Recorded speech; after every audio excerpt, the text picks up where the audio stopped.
What it is, everybody. Hey, welcome to the show. Happy Tuesday. Hope everybody's doing well. It's going to be a big show today. Big show. W. Birkin says America first. Yes, I might even have some Nick Fuentes clips today. But you spelled it with a K, indicating that you mean America, like some kind of communist thing, I assume.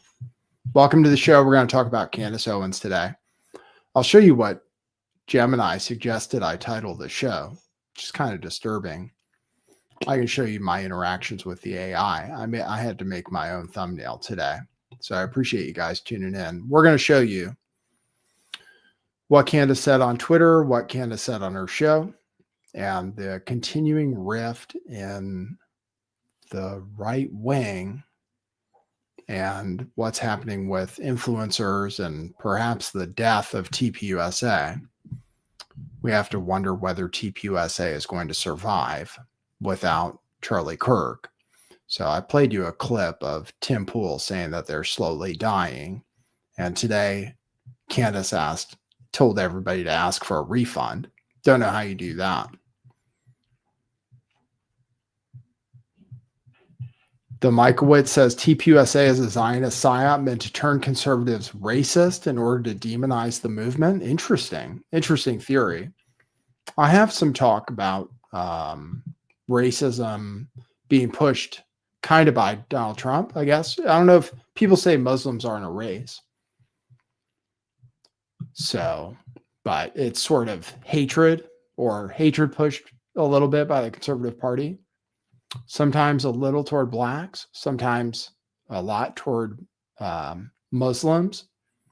So I actually have Fuentes talking about how they do that and some other news about that character. So we have the destruction of, or the breaking up of the Republican Party, Republican influencers, conservative influencers. Is anybody even Republican? Do people even identify that way? Who elected Donald Trump? Does it matter that 87% of Republicans still support Donald Trump? There's a big election today. So I might give you some live coverage of that too. A special election in Tennessee, where Trump won by 22 points or something, from what I understand, and where the race is a lot closer than Republicans think it should be, where there's not even a particularly good Democrat candidate who might come close today. And if she wins, it's like the end of the world, kind of, as far as Republicans are concerned. So I'm going to talk about that. Going to show you what Candace said. I'll show you what the AI told me to do. It's kind of disturbing, actually. Been interacting with AI. I use Gemini. Many people are switching to Gemini from OpenAI, aka ChatGPT. ChatGPT was about to launch advertisements. I think they're going to die, actually. And then there's a question of whether they need to be bailed out by the U.S. government. So I have news about, I'll have some news about that. But here I'll show you. I was consulting with Gemini, my show consultant today. And it told me to lead without, I said that Candace implicated TPUSA and Charlie Kirk's death, which she kind of basically did today, along with the French. I have kind of a long clip. We'll see if we can get through it. I'll show you the posts on X. But I was consulting with Gemini. I was like, what do I lead with today to get people tuned in? Obviously, it's Candace Owens. The biggest, I don't know if she's still the biggest podcast, but probably. The only person in conservative media, apparently, who's got a huge audience, and her audience has grown. Doesn't even talk about politics anymore, actually. So I don't know if she can be labeled a conservative podcaster or influencer anymore. But Gemini told me to lead with this. Fire engine light Traitor, ? Candace Owens implicates Charlie Kirk's widow in TPUSA murder conspiracy. That's what it told me to say. Candace Owens implicates Charlie Kirk's widow in TPUSA murder conspiracy. I was like, but she didn't do that. People have accused her of doing that. It'd be wrong if I did that title. And it was like, why I said that. I said, Candace hasn't implicated Erica Kirk. And it said, I apologize. I included a detail that was based on the highest level of rumor and speculation rather than the confirmed statements. So it wanted me to go with the most viral title, which is that she blamed Erica Kirk without it being true. So you got to be aware of these machines. That's the thing she didn't do. Then I gave it this image to turn into a thumbnail. I gave it this image of Candace Owens, which I used for the thumbnail. And I said, can you add the appropriate text to the image for my thumbnail? And it gave me a picture of a pigeon with 3 feet. That was the response. I was like, no, that's not right. This is this genius AI that can't even get aspect ratios right. I was like, that was a total fail. I said, use the image I gave you of Candace Owens and add the text in quotes, Charlie was betrayed by TPUSA. And it gave me a picture of I guess a dog or a wolf combo. Not even. So that's how reliable the machines are so far. So far, they cannot replace me adding text to an image in my photo editor, which is Pixelmator Pro, which I don't have to pay a monthly fee for. So that's Gemini. Well, I don't pay for it. And those are nice pic. It is a nice picture of a dog. Not what I asked for, though. So be careful what you rely on. Still, Gemini is my friend, and I do consult with him every day for something. All right. So that's news. There was a cabinet meeting today where some people said Donald Trump fell asleep while Marco Rubio was talking. So I can show you that clip, see what you think. New updates on the war crime angle. The New York Times basically debunked the story from the Washington Post that said that Pete Hegseth ordered the double tap strike to kill the survivors of the first strike. So the New York Times basically debunked it. Some people are saying Trump should sue the Washington Post, or I guess Hegseth could sue the Washington Post. So I'll show you that. I'll show you some of the things Trump said at that meeting. And then once again, the election in Tennessee, we want to get to live coverage of that after we talk about Candace. And then a few things going on with the economy. A lot of things about housing. Apparently, a lot of things about housing going on. So we did talk about the collapse of the economy, which may or may not be coming, but we look for signs of it. And actually, you'll be surprised to hear that rent is going down and housing prices are actually going down, according to the post I'm going to show you. And foreclosures are up. Other signs of financial stress. So good news, bad news from the economic front. Good news is prices might come down. Bad news is we'll all be unemployed. So, and people are going to have to get kicked out of their houses by banks again. And then they'll be bailed out by the Fed, which they did massively today. And Bitcoin is way up. So those are some of the topics we're going to talk about. We'll check in with people in the chat. Thanks. I saw the coffee. Yes, if you want to support the show, go to buymeacoffee.com/lifttheveil. As I am not monetized on this channel and you can't give me super chats. It's a free show, which costs money to produce, actually. So if you want to support the show monetarily, you can go to buymeacoffee.com/lifttheveil or go to our t-shirt shop, truthclothing.io. Those are scrolling across the bottom of the screen the entire time the show is going on. And we appreciate your business Either way, I'll read the coffees given to me at the coffee with comment given to me at the end of the show. And you can go to our website, check out our shirts. I'll show you those now. I believe this is the appropriate time during the broadcast. Check them out. We are selling out. Sent out another email today. A bunch of people bought several shirts each. And we are selling out in various sizes. The ones we have still in volume are mostly cryptocurrency shirts. Crypto future, Bitcoin, Litecoin shirt. But we also have these question everything shirts on sale. This has been our most popular design. And those are on sale for $10 each. But those will sell out first. We also have these Freedom of Faith shirts, which are made in America with American cotton. Should be $50 each. They're $5 each. Those are still in stock in some volume. So get them while you can. $5 and $10 t-shirts at truthclothing.io. All right, do that while you still can. You'll appreciate it. All right, we'll play our intro and get started. Okay, cue musical intro. Boy, that's brilliant.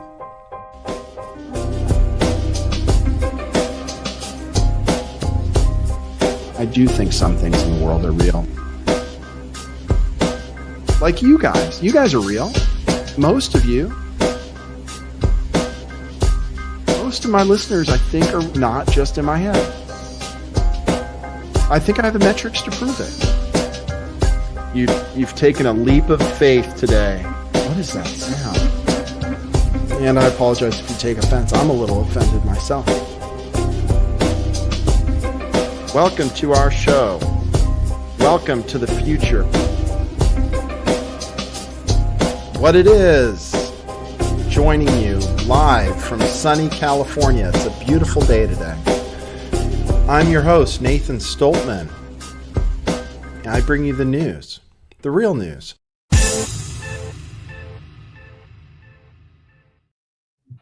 Yes, the real news today. Or it might even be fake news. I don't know for sure. So just checking on Tennessee results. They haven't come in yet, but polls closed right at the beginning of this show, apparently. So they say that Tennessee has 2 time zones, 7 p.m. Central Time. I'm sorry, for the majority of the state. So some of the polls closed in the eastern part of the state 15 minutes ago. And in the majority of the state, they close in 45 minutes or so. So we'll check in on those and see what happened. We'll go about that long at least, I think. So, all right. Hasdak says, you will own nothing and be very happy. That is the future promised to us. But actually, Elon says we'll own everything we could possibly want. Gosh darn it. I got a new computer and my camera's acting worse.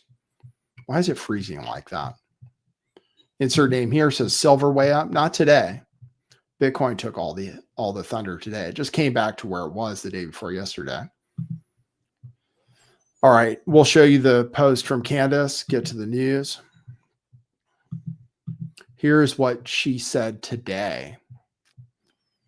I received information last night that put the final pieces together for me. I can now say with full confidence that I believe Charlie Kirk was betrayed by the leadership of Turning Point USA and some of the very people who eulogized him on stage. Yes, I will be naming names and providing evidence for my claims. And I'm making a personal plea to every well-meaning person who donated to this God-forsaken organization to request a refund. You were lied to and leadership knew. So what does she mean? She's starting a war. They've already been attacking Candace Owens from the stage. And a lot of people are upset about that.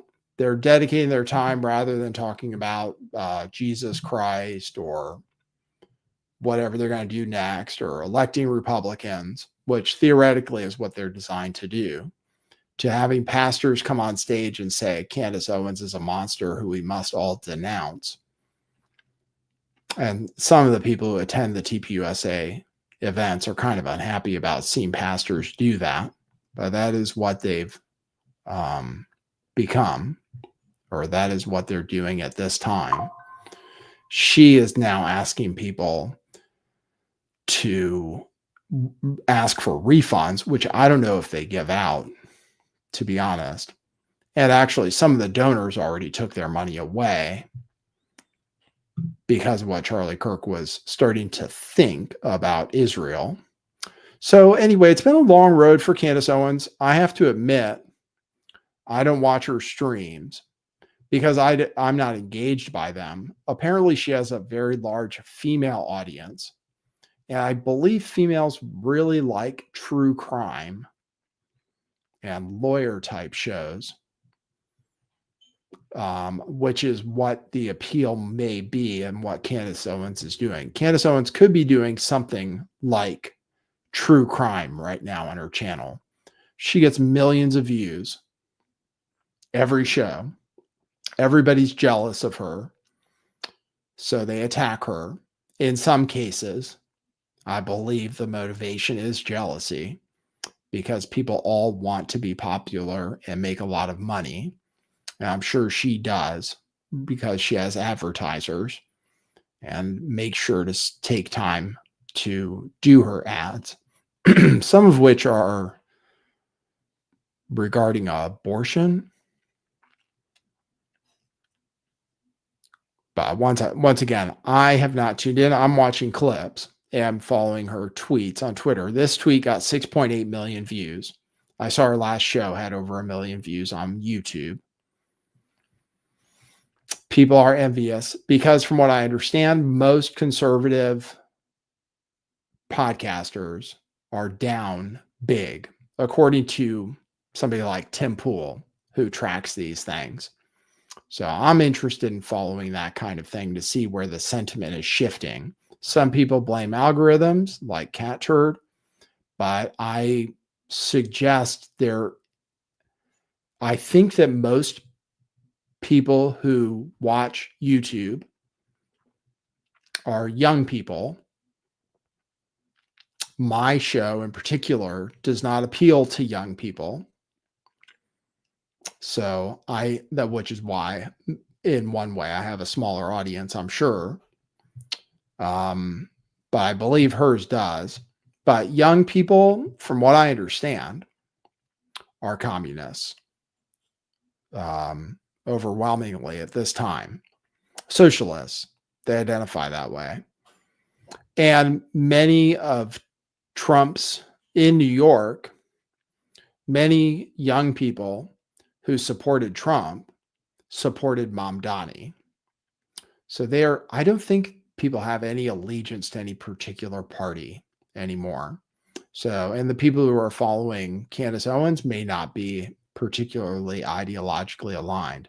She went hard at Israel, but she's not even talking about that so much anymore. Now it's the conspiracy theory, which went from Israel to Egyptian planes, now to France. So that seems to be the new angle, which is that France was somehow involved in the assassination of Charlie Kirk, something like $1 billion.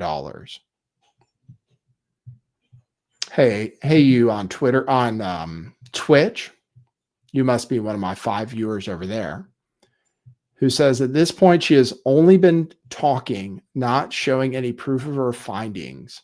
We are all part of a psyop.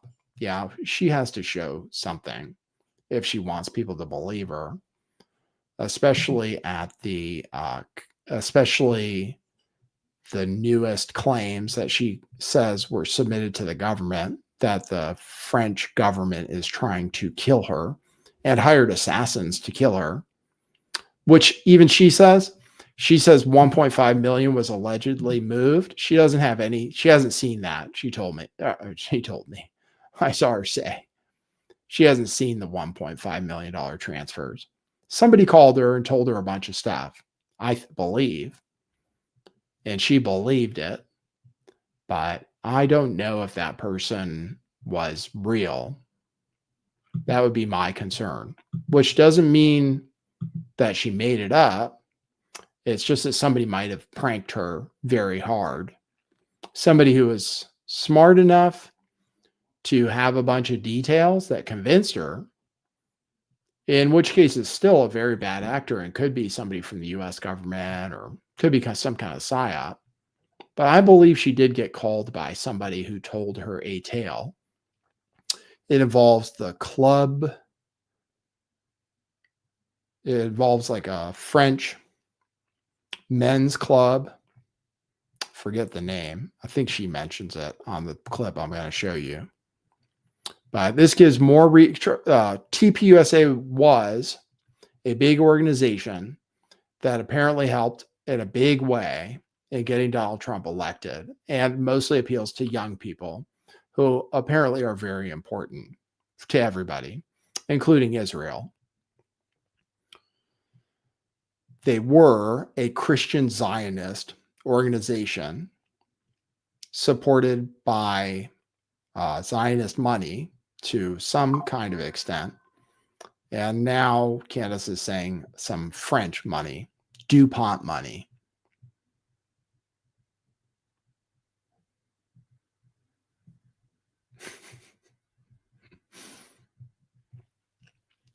King Ravana bringing up George Webb. Now, George Webb is another character who spins a lot of tales. So anyway, that's what she says. Many people say that she has not provided any receipts, or some people say that she has not provided any receipts. She did provide some receipts. She provided the receipts that showed that Charlie Kirk, I think she provided receipts that showed that Charlie Kirk liked Tucker, and also definitely provided receipts that he was changing his mind about Israel in a big way and was pissed off at Jewish donors. And it actually said that he was not going to support Israel anymore, in not so many words. Royston Potter. I remember this character. Royston Potter. I feel like I remember that guy. I must follow him. That's why his tweet showed up. I'll have to think about that.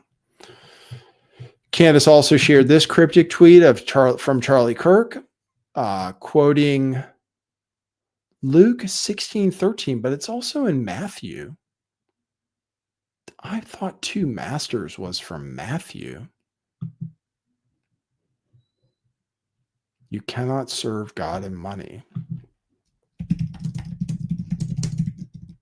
I'm checking with Grok.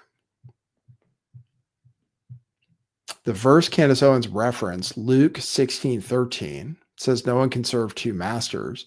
The exact same saying also appears in Matthew, almost word for word. Matthew 6:24. No one can serve 2 masters. Either you will hate the one and love the other, or you will be devoted to the one and despise the other. You cannot serve both God and money. Almost exactly the same. Thank you, Grok. The best AIs supposedly are Gemini and Grok. That's what they say, as far as like testing and stuff. It is useful to use these. I'll show it to you in another instance. You cannot serve both God and money. He tweeted that October 17th, 2018. So a long time before he got killed.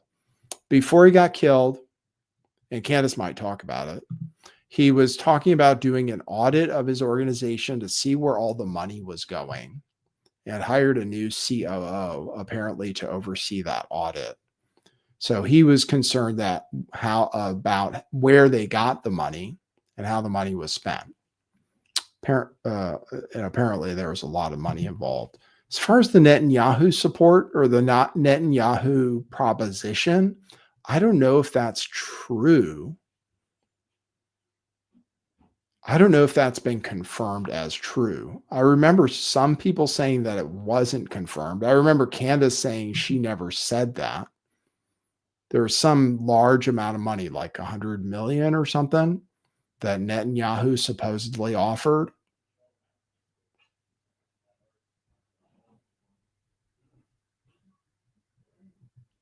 But I don't know if that's actually true or not, or confirmed or not. But here it is. If you want to hear it, I have an 8-minute clip. I hate that it's so long, but we'll listen to it as much as we can and see what she talks about. Okay. In as much as I made that the title of the show. This is the accusation from Candace Owens, who many people say is insane and having a mental breakdown, who many more people say is correct and she needs to be protected. Said no to a lot of money. There, money. But it was actually a tip that I received early on that pulled everything together for me in a really dark way. It was water cooler talk at Turning Point USA immediately after Charlie's assassination. A few people had. She's got a big. Are you guys annoyed yet by people carrying around water all the time in these fancy containers? She has a giant one. I read that if women get dehydrated, they turn into animals, basically. That study was on Twitter. That if they get dehydrated a little bit, major things change about them. So you need to make sure to hydrate your women if they start getting angry. She has a large cup.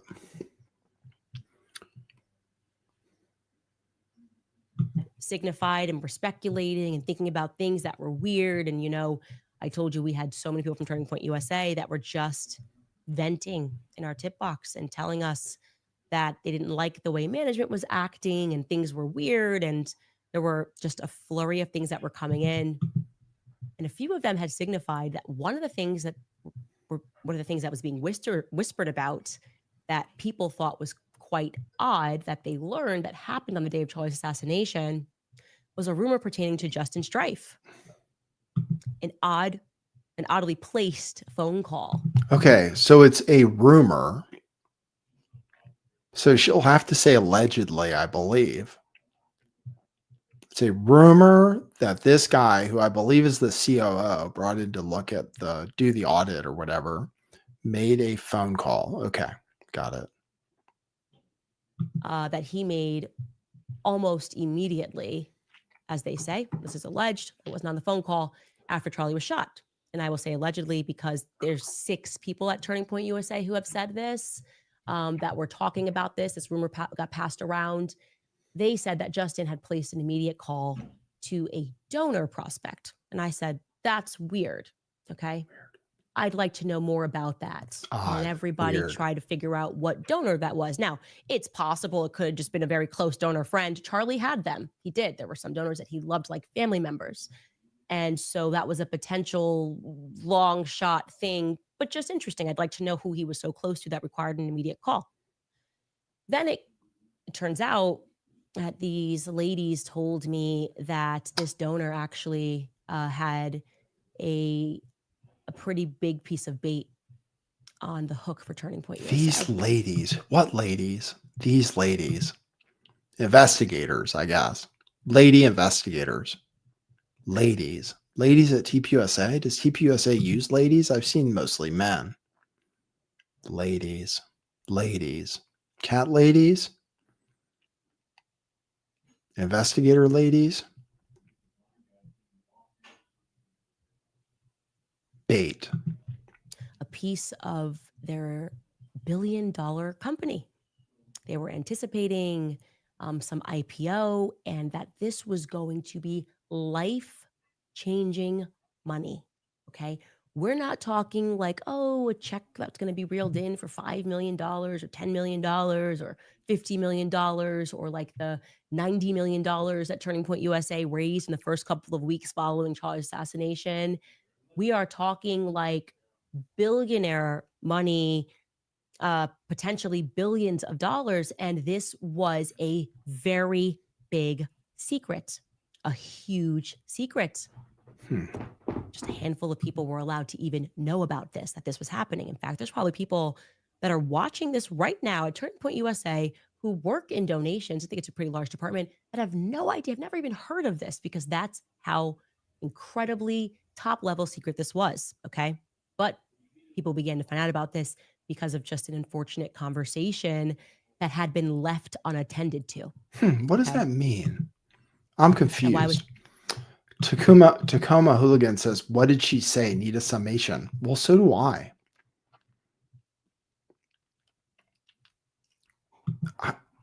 I can't follow her all the time. These ladies told her, and then she said there's an IPO, but what's gonna IPO? TPUSA isn't a business. I don't think. I mean, they're an organization. I don't know how they're classified, if they're not for profit or political. There's some kind of political, but they don't make profit, or they don't sell things and make profit. They're not going to IPO. They have no product. So I don't know what she means. IPO? Billions. Well, if it's a billionaire, billions. You have to be a real big billionaire to offer $1 billion. Even Elon Musk didn't offer Donald Trump $1 billion. $1 billion is a lot, even for a billionaire. They don't usually spend that much. Elon threw a couple $100 million at Trump, and so did Miriam Adelson, who is super wealthy, billions. Let's see. is a secret supposed to be so guarded? Secret? Who's Why secret? is this person getting a phone call? I wanted to know. I wanted to know more. And I start messaging our TPUSA is a mommy sleuths and nonprofit. our daddy sleuths and all Mommy of my sources sleuths and at Turning daddy Point USA. sleuths. And I'm saying anything that you can tell me about this in case this might be important. And I got an answer on the name of a donor, and I had completely forgotten because, again, this happened so early following the assassination. I am talking before I even went to Wyoming. My brain was still traumatized. I had so much information that I was trying to process while I was grieving that I literally forgot the big part that I learned about this donor. I forgot. And these young women told me that this donor was French American and that this donor's name was Pierre. And it wasn't until yesterday, after we went off air, that I presented to you all of this stuff about the DuPont family, that it clicked. And these ladies messaged me and said, "Oh, you figured it out. It's Pierre DuPont.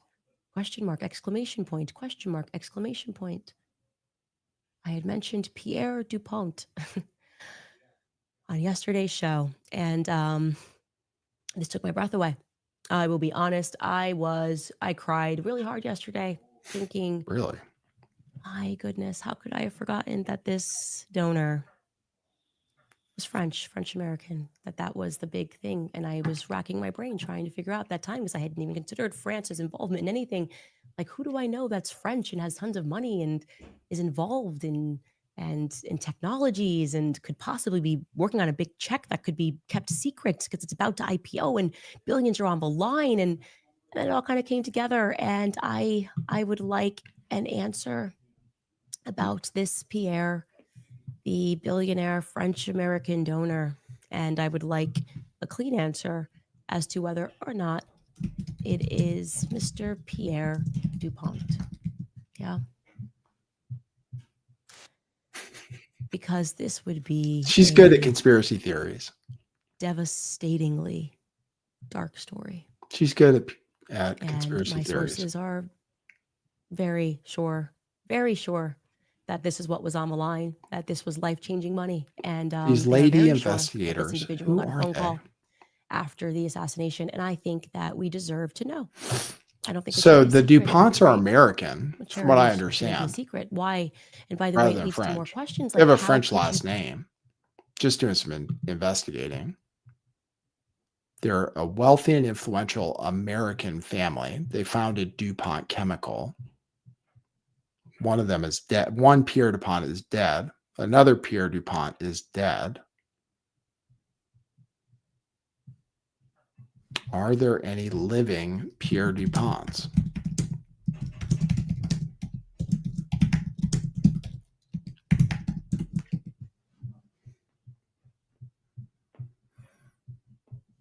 I'll go ahead and Google search it too. Yes, there are living. There's one called Pierre DuPont V, son of the late former Delaware governor Pierre S. Pete DuPont IV, who died in 21. He is known for his work in finance, technology, and advising wealthy families on generational wealth management. He is a partner at Cerity Partners, specializing in advising ultra high net worth individuals and families. He has a background as a software developer and is noted as an expert in AI, expert systems, and computational linguistics. He has held roles related to managing the wealth and businesses of the DuPont family executives. Any IPOs rumored connected to this living Pierre DuPont? Let's see. Flow-grown Latina says, I hope Candace gets sued into oblivion. So there are some real people, actually. I'm scared, just like everybody else, to say anything bad about her, because she has an army of people who are totally hooked and convinced and tune into every word she says and believe every word she says a lot. Who would sue her? Pierre DuPont, I guess, could.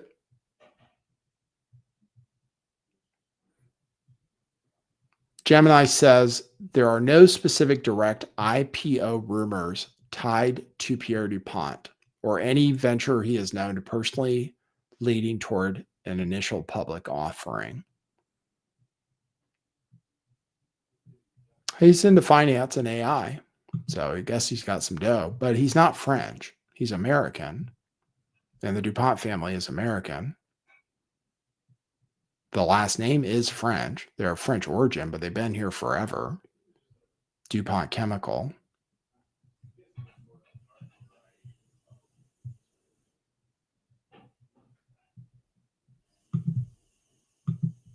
Robin's in LA. You still like her? That's okay. Yeah. Oh, I don't have my light on. No wonder I look so pale.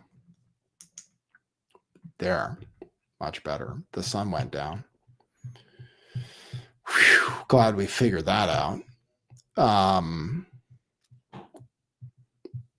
Kevin says that's a big name she's going after. It is a big name. TPUSA and the DuPont family, who has lots of money. And she's saying allegedly. So I don't know if they have grounds to sue yet. But she's kind of sideways saying that they were involved in killing Charlie Kirk, along with TPUSA. She's really picking some big fights. And then she might lose. I can't say the transvestigation into Macron's wife. I know she looks manly, but I'm not 100% sold.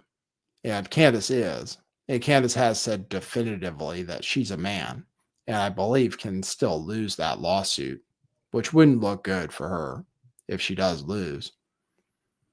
You say that you knew that your IPO was going to lead to billions of dollars. How could you promise that? Whose IPO? How could you promise that? Whose IPO? And what is she talking about? Did Charlie know?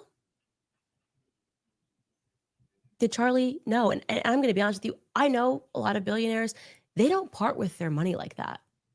They don't part with their money and offer people pieces of their company, people that aren't even their family members. So why was that offer on the table? I have so many questions, and I'm going to ask them publicly. And I think that we demand answers. We should all be demanding answers, because very good strategy for engagement. Very, very dark. Hmm. It's too French, right?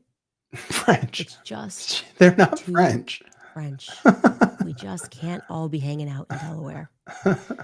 And there's one more thing that came in regarding Andrew Colvett. Very close family friend of Andrew Colvett had messaged me early on, and I again was not tracking any of this at the time, but they had said that they felt that Andrew Colvett was acting weird, and I'm sure that's not a big deal. I think we were all acting weird. Charlie Kirk was assassinated, but moreover, they had mentioned that specifically Andrew had told them that when Charlie said no to BB, he lost out on millions. Now I'm going to say allegedly because this is a tip, but I have that tip in writing. I'm not lying to you. Who's she getting tips from, though? She has a tip box. She says, we have a tip box. So she has a crew of sleuths, women telling her things. Phantom IPO. Yeah, I can't. I don't know, guys. Seriously. She's going to have to start showing some stuff. She got a tip and that about the BB thing. I don't believe the BB thing has been confirmed.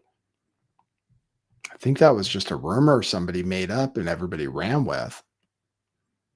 Okay, I'll finish it. We're only 30 seconds from the end. Then we'll get to the real news. And I thought to myself, that is so weird. How could the spokesperson at Turning Point USA be on the, how could they be gaining millions from that?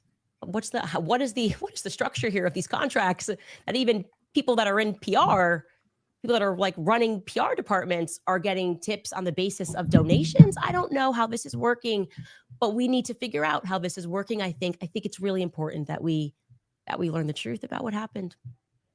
Who's Pierre? Who's Pierre? Is it Pierre DuPont? Is it Pierre DuPont? I thought she said it was Pierre DuPont. I thought she said she remembered it was Pierre DuPont.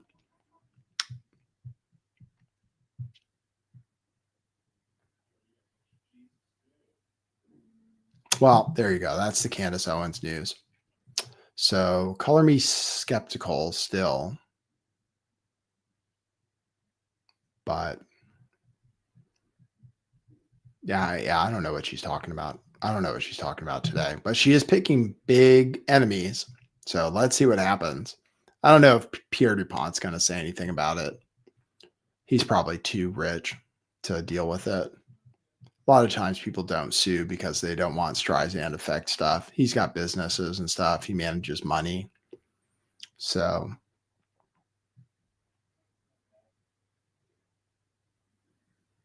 George Webb, Jason Goodman, crowdsource the truth. This is kind of like the crowdsource the truth days for people who want to go back in time. Crowdsource the truth. She's getting tips. Next, she's going to call in a uranium, some enriched uranium coming in on a barge, shut down a port or something.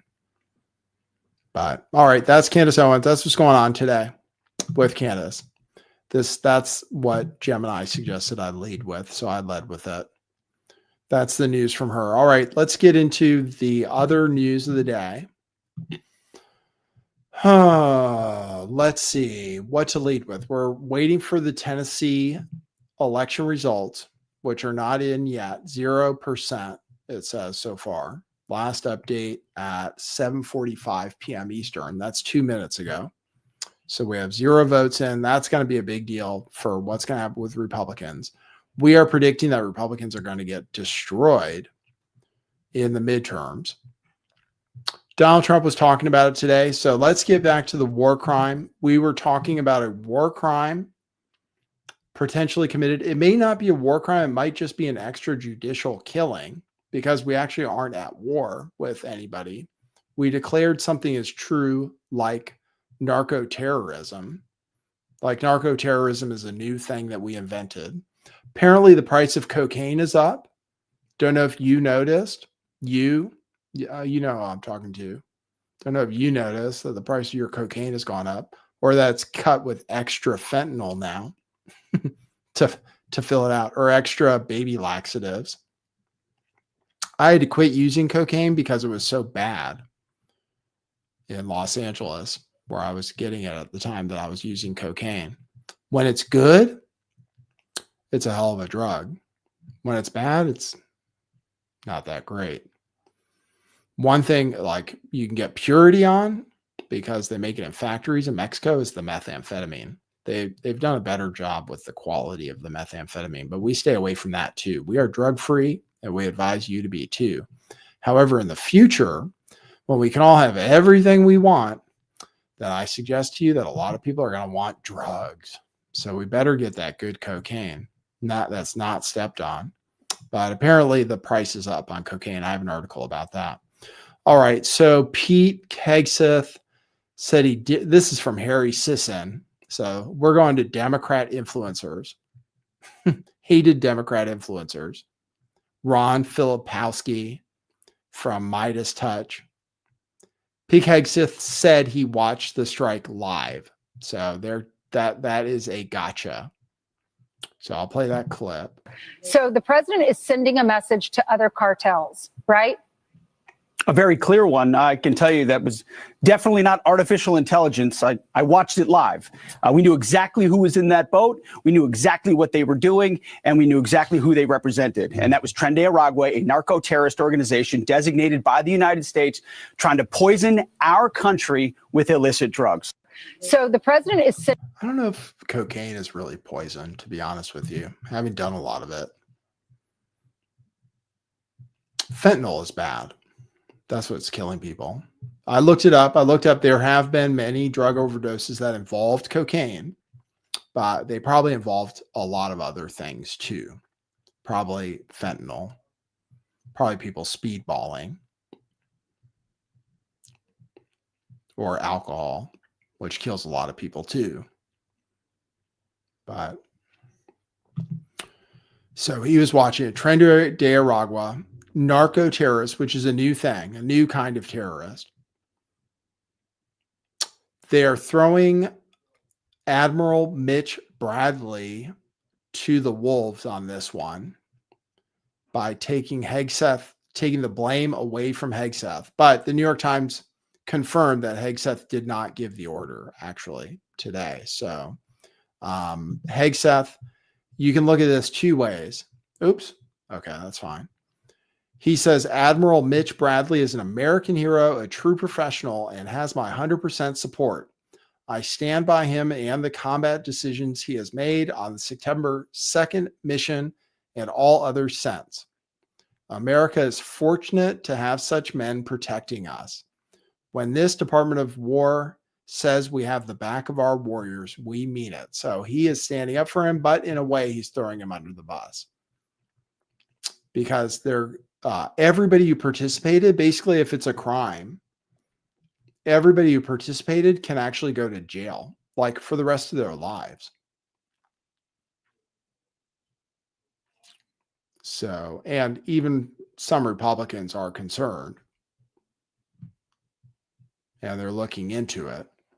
It seems on its face, if it's true that they killed survivors, that's a crime. That's an American crime, not just international crime. Even if we didn't, it may be a crime that we're just killing people.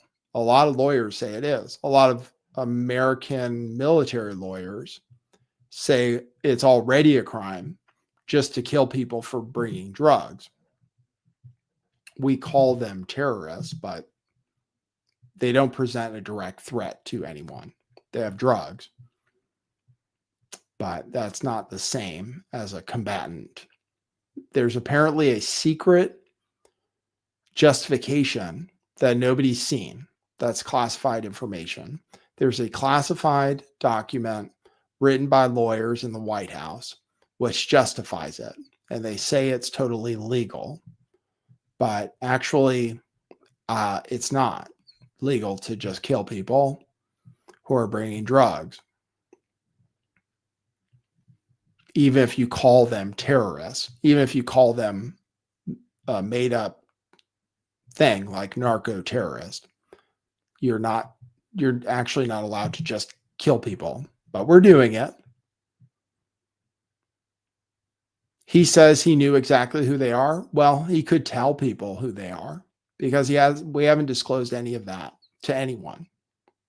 We say we know exactly who they are and what they're carrying and what they're part of, but no congressman or senator has been shown this information about who they are, names or anything else. We just say that. We declare it.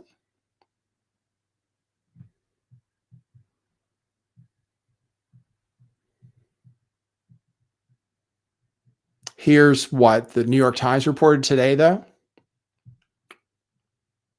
which is that according to 5 U.S. officials who spoke separately and on the condition of anonymity to discuss a sensitive matter that is under investigation, Mr. Hegseth, the head of the September 2nd attack, ordered a strike that would kill the people on the boat and destroy the vessel and its purported cargo of drugs. But each official said Mr. Hegseth's directive did not specifically address what should happen if a first missile turned out to not fully accomplish all of those things. And the official said his order was not a response to surveillance footage showing that at least 2 people on the boat survived the first blast. Admiral Bradley ordered the initial missile strike and then several follow-up strikes that killed the initial survivors and sank the disabled boat. As that operation unfolded, they said Mr. Hegseth did not give any further orders to him. The 2 officials questioned whether the surviving people were Admiral Bradley's intended target in the second strike, as opposed to the purported drugs and the disabled vessel. They argued that the purported cargo remained a threat. It's crazy. Cocaine is a threat. Like, that's a new one. Remained a threat and a lawful military target because another cartel-associated boat might have come to retrieve it. So we're actually treating cocaine like a nuclear bomb, kind of. It's like, oh, we have to sink all that cocaine. Let's make sure. And then it's not necessarily even going to America. It's a very difficult justification to come to. Cocaine? No.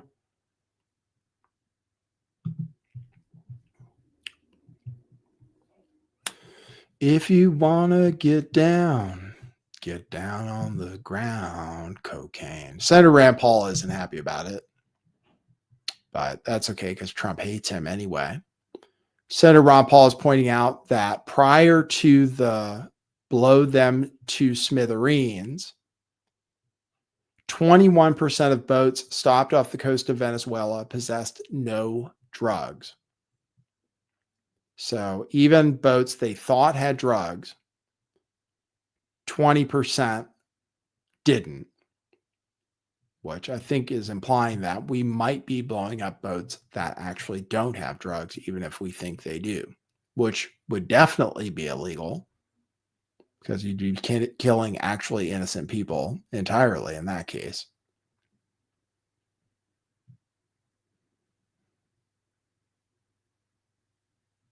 But apparently a lot of drugs go through Venezuela. It's just,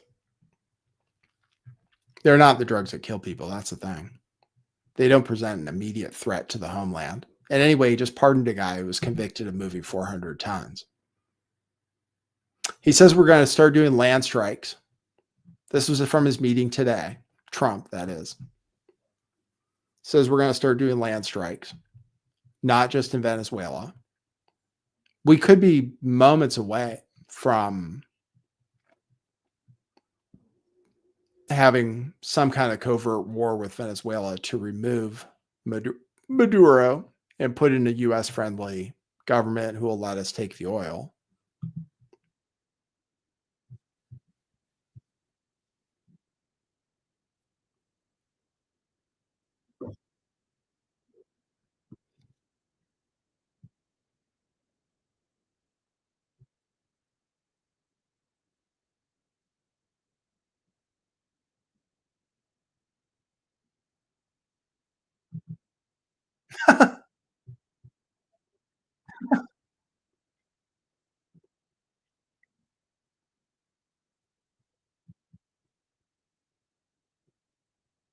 Oh, no audio?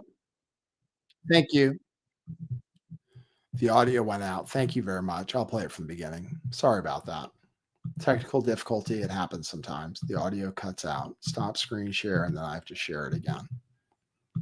Sometimes when I switch tabs. Thank you, GTO888. Appreciate you. You just mentioned potential land strikes. Can you elaborate anything on that? You talked Yeah, about I'll elaborate. If they come in through a certain country or any country, or if we think they're building mills for whether it's fentanyl or cocaine. I hear Colombia, the country of Colombia, is making cocaine. They have cocaine manufacturing plants, okay? And then they sell us their cocaine. We appreciate that very much. But yeah, anybody that's doing that and selling it into our country is subject to attack. So not necessarily just Venezuela. No, not just Venezuela. No. Venezuela's been very bad. Venezuela's been really bad in something else, probably worse than most, but a lot of other people do it too. They would send murderers into our country. They would empty their jails into our country. They send people into our country that we don't want. They sent their drug dealers and their drug people into our country. They sent people from their mental institutions into our country, and we're getting them out. That was bad. That was real bad. And they also sent drugs. Yeah. Pyre Justin says, oh, will those boats even make it to the United States? Apparently, that's in question too. People say they have limited range. They make it to some other place, some other Caribbean island. Not directly to the United States. They don't have that kind of range on their boats. They don't have enough gas. They can't carry enough fuel to do that. They get somewhere in between. Why don't we blow up China? Some people ask. Good question. Why don't we blow up Mexico? Some people ask. Good question. They're big trading partners with us, so that might have something to do with it. Venezuela is weak. They're a very weak country. We don't buy anything from them. They're a very poor country, except for all the oil they have, which they don't capitalize on as much as we would if we had our corporations digging up the oil and refining it. The oil, the oil, the oil, the oil, the oil, the oil. Colombia, he says, has cocaine factories. He says we appreciate that very much. Well, we're always going to get cocaine. Or people will switch to methamphetamine, which is arguably a lot worse than cocaine and way cheaper and way more pure because they make that in factories in Mexico, ship it directly across the border through legal points of entry, straight up to Los Angeles, straight up through San Diego, straight up to the Bay Area. Cheap and really pure because it's actually made in factories. But we're going after the cocaine instead, apparently.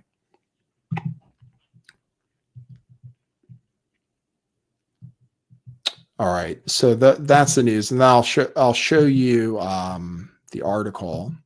Cocaine inflation erupts, according to the DEA.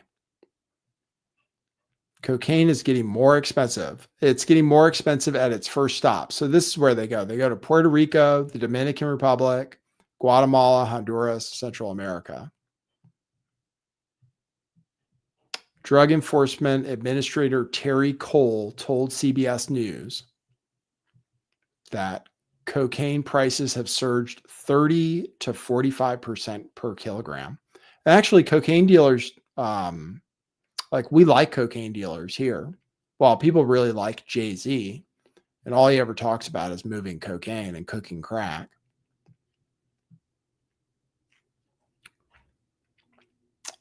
In his own raps, he talks about how women would fly with an ounce of cocaine in their cavity, and they would be able to keep some of it. I'm sorry, it would probably be more than an ounce. Maybe an ounce.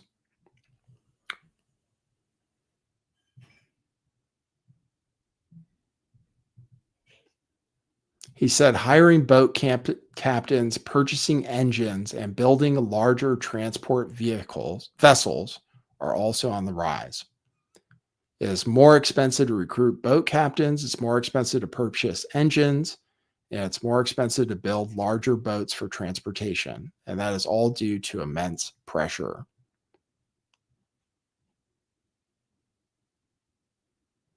The zero hedge has gotten extremely right wing.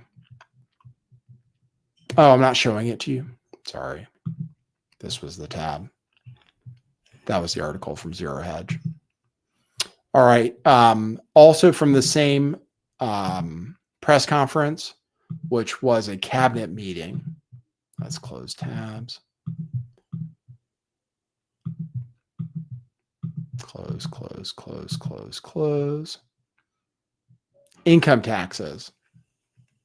So this is just from this. So I think, I have one more thing, actually. Here's what Megyn Kelly thinks about it, about killing drug dealers.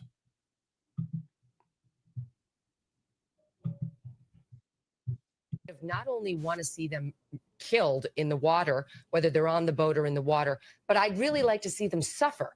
I would like Trump and Hegseth to make it last a long time so that they lose a limb and bleed out a little. Like, I'm really having a difficult time ginning up sympathy for these guys who 10 seconds earlier almost got taken out by the initial bomb, but because they managed to get ejected, a little too soon, had to be taken out in the water. I realize legally it may make a difference, but truly, Mark, this is a tough case to really gin up the sympathies of the American people. Yeah. So I really do What an kind evil of not bitch. only They're probably just poor people that got hired to drive a boat. I mean, they're mules, right? I don't know. Megyn Kelly's all right. I can't listen to her show either. Maybe it's just because she's a woman. But they're probably just like, really, if they are transporting drugs, they got hired by the cartel and they're expendable. Probably just regular people who don't have any evil intentions, probably just want money for their family. She's like, oh yeah, I want to see them bleed out and die. Because what? They're bringing cocaine? Cocaine, like, people like you use cocaine. Like, rich people use cocaine. Like, it doesn't really kill people that much. It's not that bad. The whole, like, 80s stock market frenzy was probably fueled by cocaine. The whole town of Miami was built on rich people using cocaine and just partying and not really dying.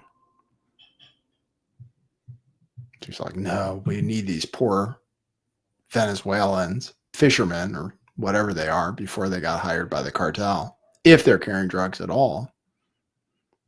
Which, who the fuck knows? They haven't shown us any evidence. They haven't shown anybody any evidence, I should say. It's not even they have to show us, like, show a senator or something. Show Rand Paul. Be like, oh, here's the proof. No, we can't do that. So that's Megyn Kelly on watching people bleed out. What a sadist. Even though she's cool sometimes. That's kind of an evil thing to say.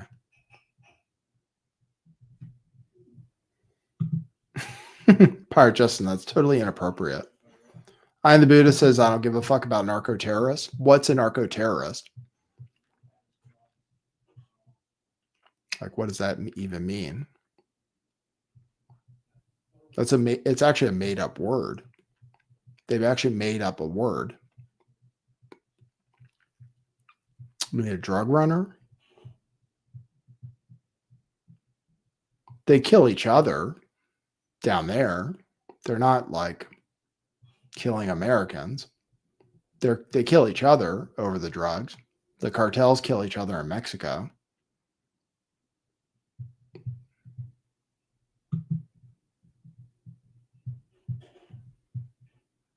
But they're not doing it to Americans exactly, as far as I know. We don't have like the old Scarface days, like where they're all killing each other on American soil. I think he's saying because they bring drugs, they're terrorists. Because drugs kill people. Okay.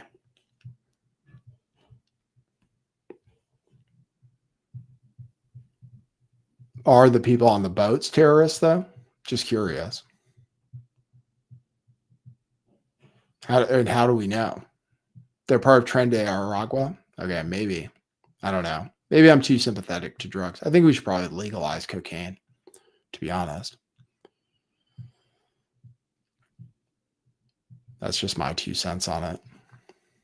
Then we'd actually get good quality. It wouldn't be cut with fentanyl. But I'm a crazy leftist, probably.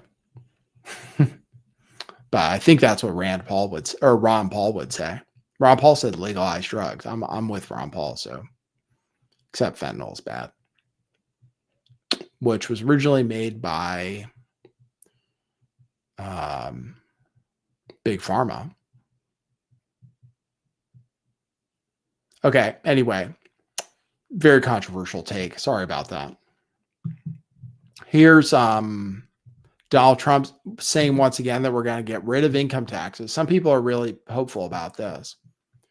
So here is Donald Trump saying we're going to get rid of income taxes, and we should have Tennessee results any minute. So we'll talk about that. Over the next 2, 3, 4 years, those numbers are going to go up. And I believe that at some point in the not too distant future, you won't even have income tax to pay because the money we're taking in is so great, it's so enormous that you're not going to have income tax to pay.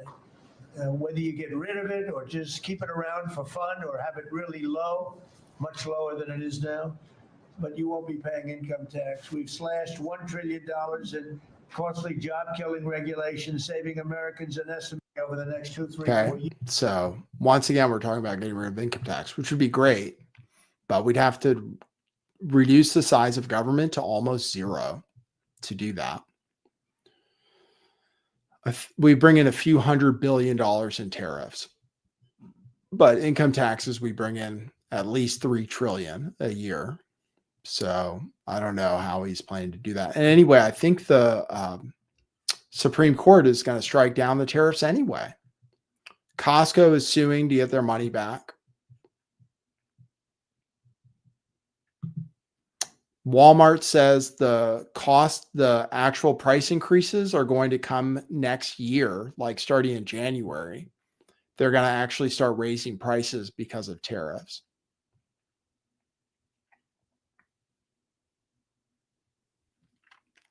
John, you say replaced by a consumer tax. Somebody said they're thinking about putting in like a 30% sales tax, but that's the most regressive tax of all time.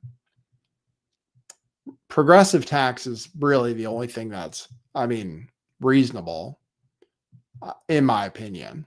You probably should tax rich people more because they can afford it.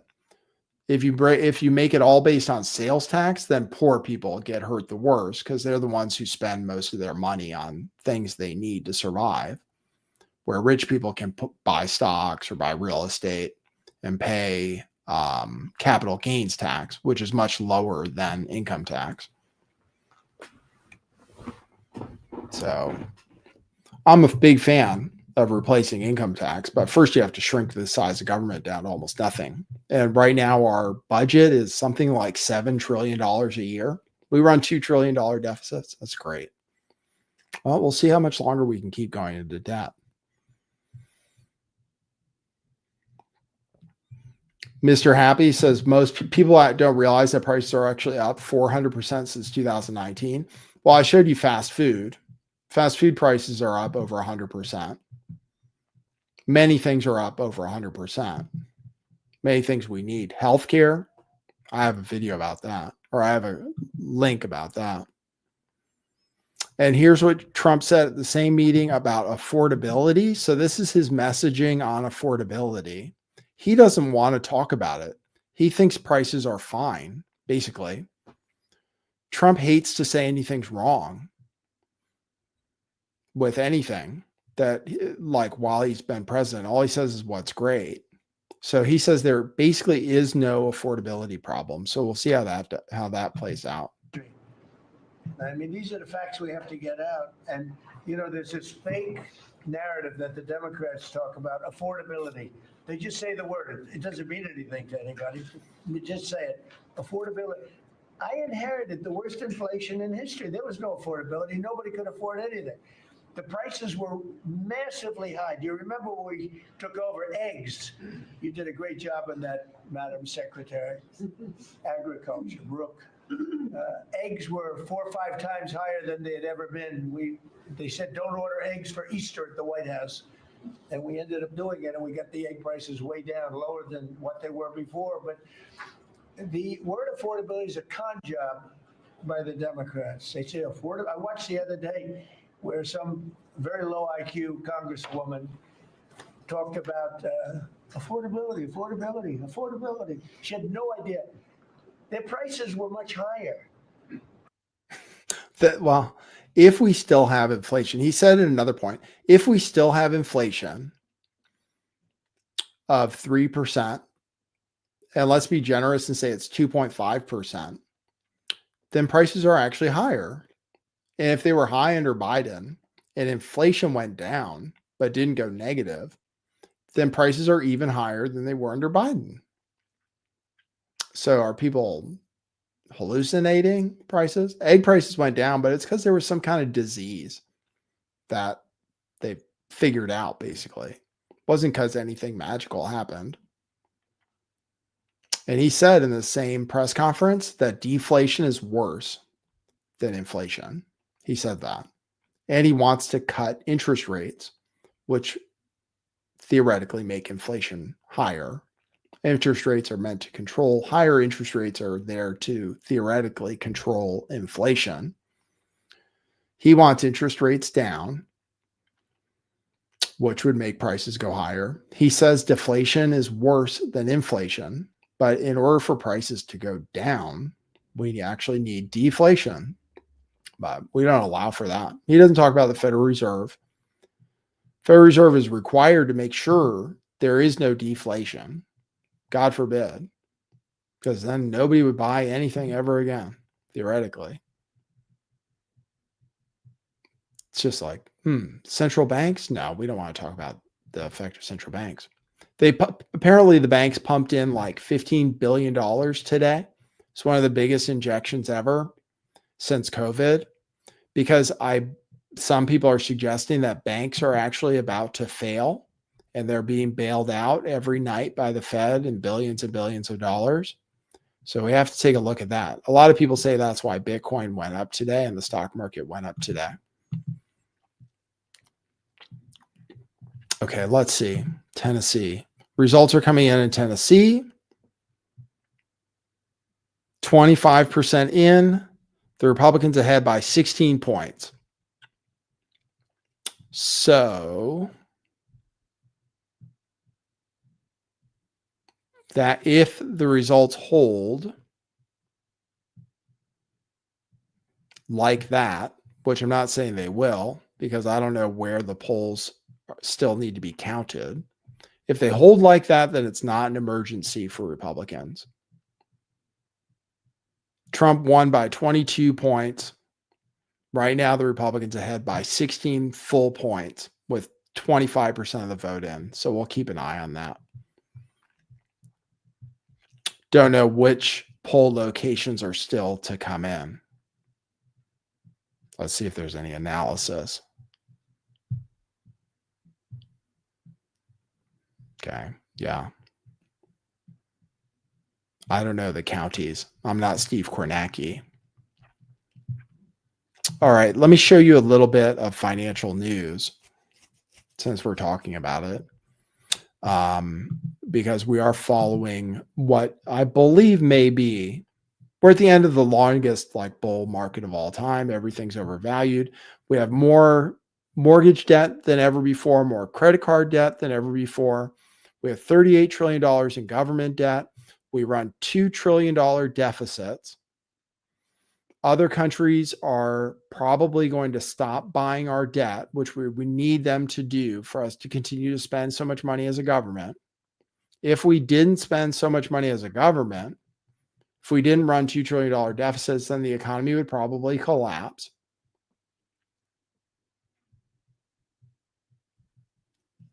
The Fed's target is 2. I am the Buddha. Fed's target is 2. Apparently we're at 3, but they're also supposed to watch out for employment, and unemployment just went up, and they're worried about unemployment, which is why they're going to cut rates. Everybody thinks when they meet next, coming up soon this month. But here's some financial news. The Federal Reserve pumped in $13.5 billion into the banking system through overnight repos, which is the second largest liquidity injection since COVID and surpasses even the peak of the dot-com bubble. People who have Bitcoin think this is great news. Quantitative tightening ended. Normally, after quantitative tightening ends, as equities and Bitcoin rally a lot because they're pumping more money into the system, which creates inflation, which is why the price of everything goes up. News today that was kind of a big deal. U.S. foreclosures are up 20% year over year, but still very low, just to give you some context. But foreclosures are up 20% as people fall behind in their mortgage. This is the concern, is that unemployment is really going to start hitting next year with AI and everything. 53% of all U.S. homes have lost value in the past year, the largest share of decline since 2012. Another story, apartment rents drop further with vacancies at a record high. So apartment rents are down and keep going down, not by much, by like 1% a year. But as far as inflation goes, apparently rent is going down, especially in places like Austin, where they're building a lot. So I might have to move back to Austin. That's the one place where rents have been going down and property values are still not insane because they built so much.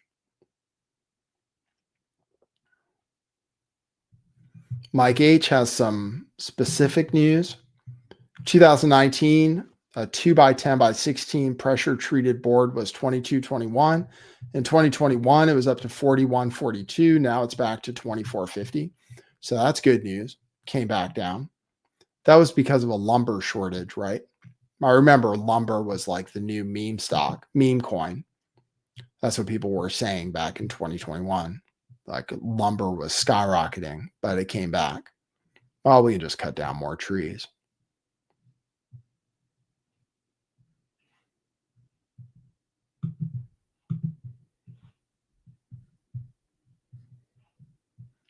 Trump is saying that all auto pen documents are null and void, including pardons. He's saying that again on Truth Social. However, according to Grok, legal experts say that he does not have the authority to do that, and that the auto pen is considered a thing for a long time. Article 2, legal expert, this is what Grok says about it. If you just click on the thing that's Grok, it analyzes things. It says legal experts, including Stanford scholars, assert Trump lacks constitutional power to retroactively nullify pardons, as Article 2 grants them irrevocable finality, regardless of signing method, potentially sparking court challenges. So he can try to nullify them. However, the auto pen has been recognized as legal for a long time, and Trump would have to prove that Biden wasn't involved. And so far, there has been no actual evidence that you could use in court that shows that he didn't know about the auto pens, even though everybody knows he was debilitated and had dementia or whatever. It will be very difficult to prove that he did not authorize the auto pen stuff or didn't know about it at all, unless they can dig up some emails that definitively prove that. It's going to be very difficult. But he is saying once again that everything that was signed by the auto pen is null and void. But again, he doesn't have the authority to actually do that, from what I understand. So he is saying it, though.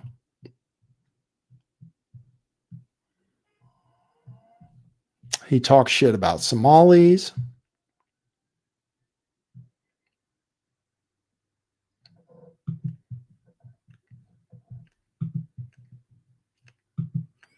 Let's see. What else do you guys want to hear about? We have to follow the Tennessee election still, since that's live. Marjorie Taylor Greene tweeted about healthcare. This is going to be a big deal coming up. The healthcare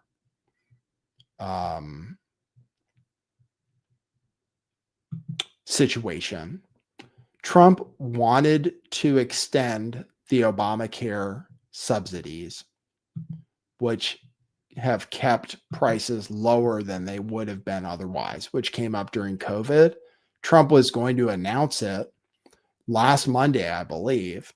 He was going to announce that we were going to go ahead and extend the Obamacare subsidies 2 years. I don't know if this relates to it, but here's Marjorie Taylor Greene retweeting somebody. And she says, again, fix health insurance. Democrats created this nightmare. Where is the Republican plan to solve this crisis? No one is walking around blaming Venezuela for their problems. Put America first. And someone posted this. My health insurance in the United States, family of 4, $15,000 deductible, $20,000 out of pocket.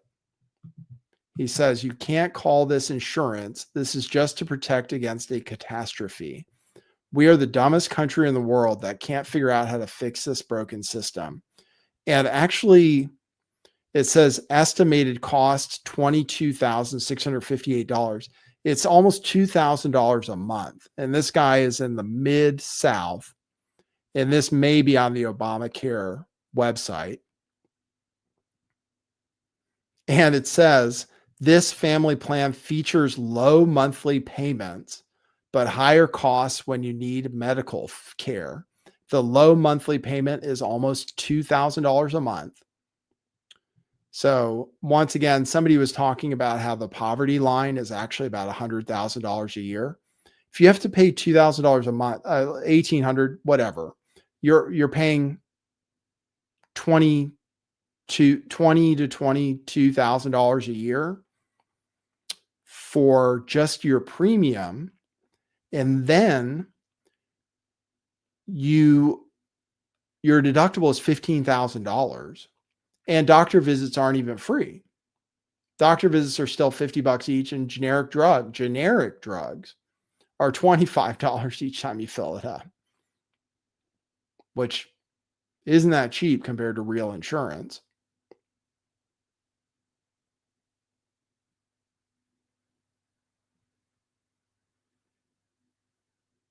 A lot of people are talking about just paying out of pocket for everything, which I would say, I mean, that's what people are going to have to do.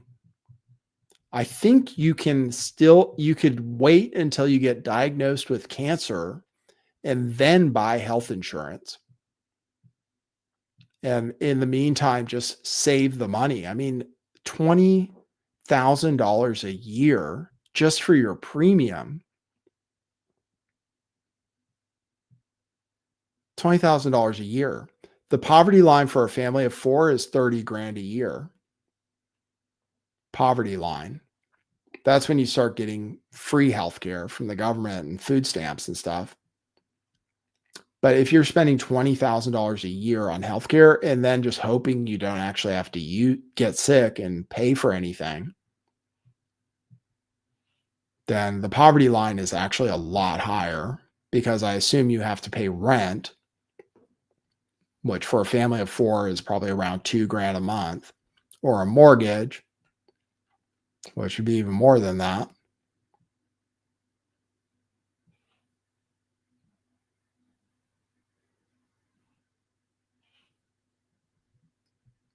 So the way Obamacare works is you pay less if you make less, but that's subsidized by the government. I'm telling you, whoever runs as a Democrat this time, whoever runs and says we should have single payer healthcare is probably going to win this time. Whereas last time they all got laughed off the stage, who wanted Medicare for all, like Bernie Sanders. And I think they all originally supported Medicare for all, but then they all got scared because everybody called them communists. But this time, whoever says we should have Medicare for all is probably going to win on the Democrat side. And if Republicans don't have a plan, I mean, the plan is to have health savings accounts. I mean, Trump is like, oh, we should just give people money and not give it to the insurance companies. Okay, that's fine. But how much money are you going to give people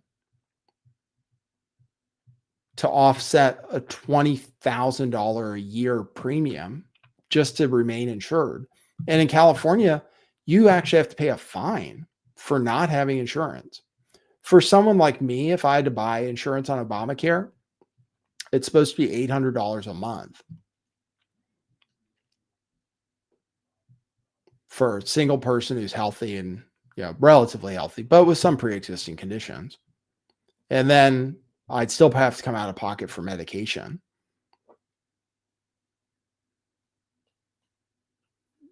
It's insane. And Republicans actually don't have an answer at all. Just like Marjorie Taylor Greene says, health savings accounts, okay, but how do you pay your premium? I mean, it's not just having to pay for stuff out of pocket. How do you pay your premium if it's $20,000 a year? Or even $10,000 a year?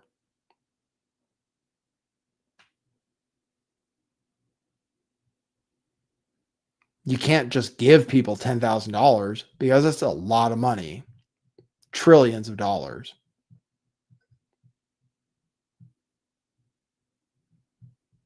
So I'm telling you, this is why Republicans, unless they come up with some ideas, are going to lose. And actually, the government's going to be shut down again in January, basically, because Republicans hate Obamacare, which is reasonable.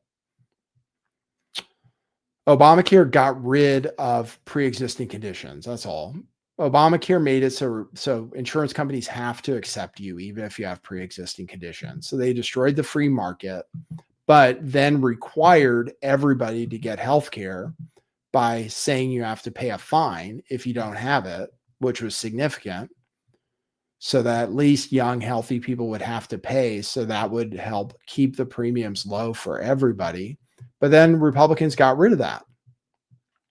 So you don't have to pay a fine. So everybody doesn't get insurance. So the only people that get insurance in the end are going to be sick people and healthy people who are paying for sick people because they have to, or they're good citizens, or they make enough money that they can afford it. Poor, healthy people are just not going to buy healthcare. And if they go to the emergency room, everybody else is just going to pay for it. So you tell me why, like a single payer option or a national healthcare plan isn't going to be the only answer. You have to force people to pay for it. Otherwise, it doesn't work. If you're going to cover anybody who wants it, you either have to say, oh, you can't get covered if you're sick, which we decided was inhumane. And that's what Obamacare presented. It was like, oh, you can't get denied for pre-existing conditions. So that killed the free market part of it and the incentive to stay healthy. And then you have to force everybody to pay for it. So otherwise it doesn't work. You need a bigger pool with a lot of healthy people who pay. But if people are too poor to afford it, then you're just going to have sick people and rich people paying for the sick people. And then everybody else is going to pay for all the poor people when they go to the emergency room. That's it. So I don't see any other solution. You have to basically, you have to create a national plan. I don't see an answer to it. Every other country does it for a reason. I know their healthcare plans aren't great. You have to wait a long time and stuff. But we should still offer private insurance on top of something universal. It has to be. But Republicans hate that idea because they think it's communist or socialist. But I don't think there's another solution. And it's just another reason Democrats are probably going to win. And we're going to shut down the government again in January, at the end of January. So I hope everybody's looking forward to that. Here's an example of how we could save money on healthcare with AI. There is hope. AI probably offers hope. You can get rid of all the middlemen and replace them with free or basically free machines. And the cost of technology is going down. So actually, if you pay out of pocket for an MRI, it's actually pretty cheap. We showed that on the show the other day. If you pay out of pocket for certain things, it's actually not expensive. Somebody showed you can get an MRI for like a few $100, but they would charge insurance $2,000 for it, mostly to pay for middle managers who could be replaced by machines. But the way the system is now, if corporations replace those people with machines, they try to keep the profits. They try to keep charging us exactly as much as they've been charging us and just eliminate the jobs. But here's a hopeful story. Some kid, 17-year-old, built a prosthetic arm for $300 that normally costs almost $500,000. So I'll show you that. This is a hopeful technology is deflationary.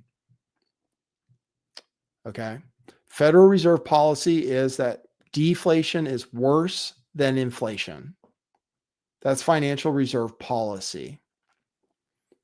Technology brings prices down. iPhones, in real terms, have gone way down in value and gotten way more powerful and sophisticated. Computers, same thing. But they stay about the same price. The only thing is they get way better and everything else gets more expensive. Food, shelter, clothes, etc. get way more expensive. Technology doesn't get more expensive and you get way more features. So it's actually deflation. It's deflationary. But we refuse to do that. And it's central bank policy not to allow it to happen. But it is what's supposed to happen.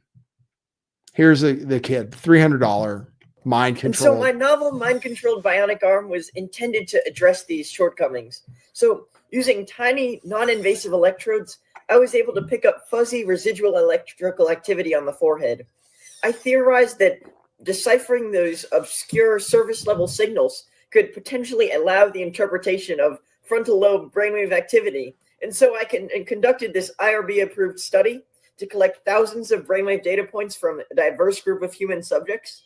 And by using this acquired data to train a complex artificial intelligence-based mind reading algorithm, I was able to discern bona fide user thoughts from scalp electrical activity. And so my final algorithm involves over 23,000 lines of handwritten code and over 900 pages of calculus-intensive math. No existing system has been able to achieve the accuracy that my system has. And so in a series of rigorous tests, my provisionally patented neuroprosthesis has achieved similar performance to that of the world's industry-leading $450,000 plus invasive prosthetics. The arm is extremely durable, lightweight, and has no surgical requirement. And my entire system costs less than $300 to produce. So there you go. There's something hopeful. We can bring down the cost of healthcare today. We have to fuck the pharmaceutical companies and fuck the insurance companies. And there's a reason Mangione, is that his name? There's a reason that guy's a hero. Because he killed a pharmaceutical executive or an insurance company executive. We could make medical care way cheaper with existing things by leveraging technology and by leveraging the government like Trump has done in some cases, to make drugs way cheaper.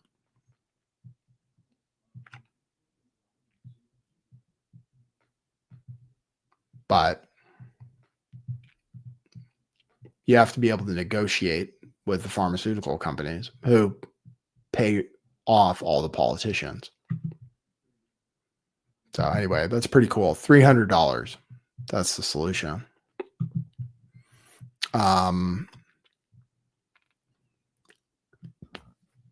This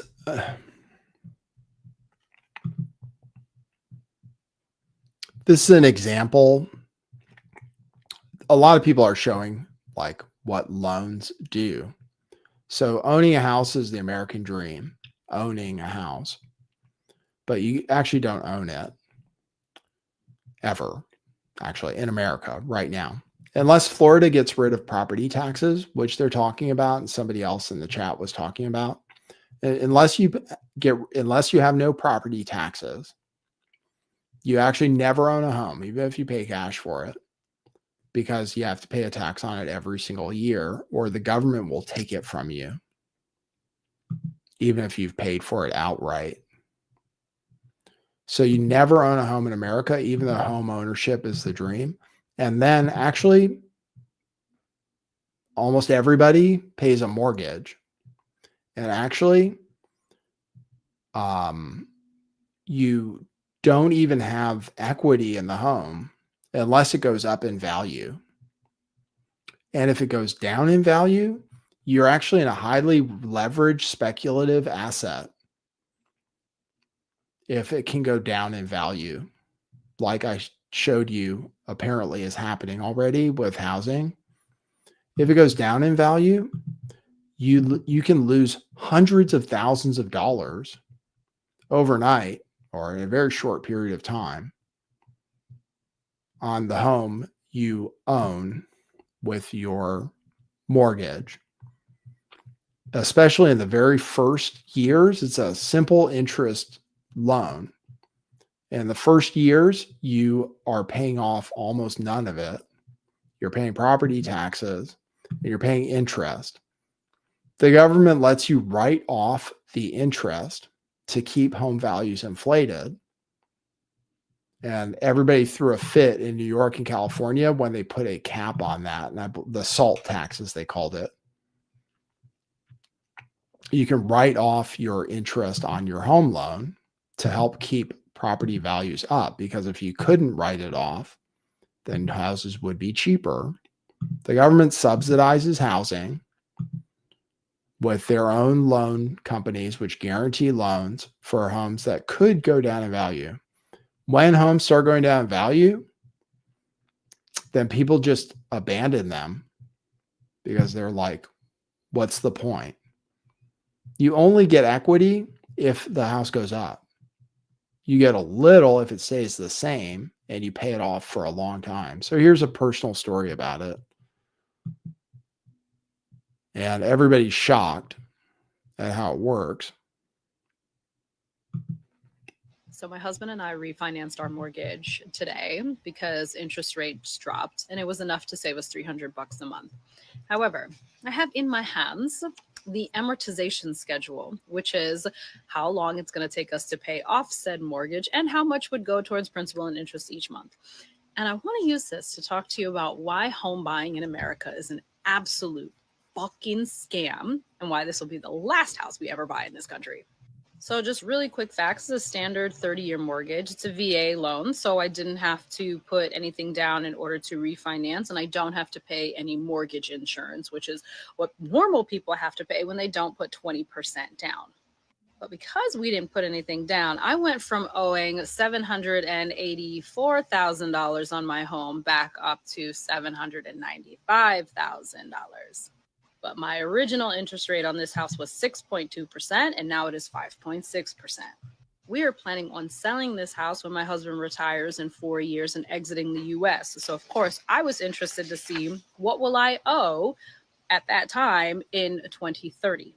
And at that point in 2030, we will owe just under $750,000. So I will only have paid off $50,000 worth of my mortgage in the next 4 years. but the math ain't mathing because my payment is $5,700 a month.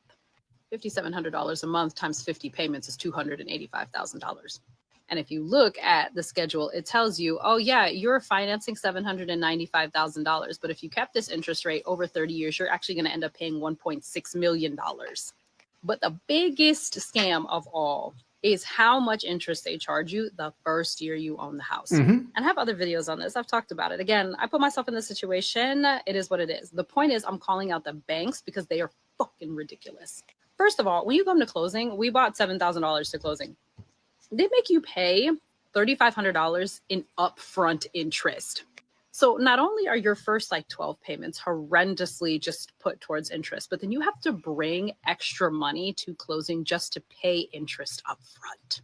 Now, I will say this, our principal and interest amount is $4,500, and it's our taxes that are additional $1,000, which is how we get to that like $5,700 number. Our first payment is 11/1 coming up, right? $4,500 payment, only $849 of that goes to principal. And every month after that, only $4 extra of your payments goes towards principal. My very first payment, $4,500 payment, $3,700 of that goes to interest. So even though over the next 12 months, I'm going to make roughly $54,000 in principal and interest payments, not including taxes, according to the amortization schedule, I won't even have paid down the mortgage a total of $10,000. That's and not for nothing. Again, remember, I was down to about $784,000 before I decided to refinance to save money. But 12 months from now, I'm going to owe the exact same amount of money on this house as I did yesterday before I refinanced. And so that just goes to say that refinancing is also a fucking scam. Because you claim that you're saving me money, but in the end, you always gonna get your money back. And while I get to cash out my escrow account from my previous mortgage and I don't have to pay my mortgage in all of October and you're handing me $14,000, you're literally just framing it like you're paying me in girl math. But in reality, I'm spending way more money with the bank.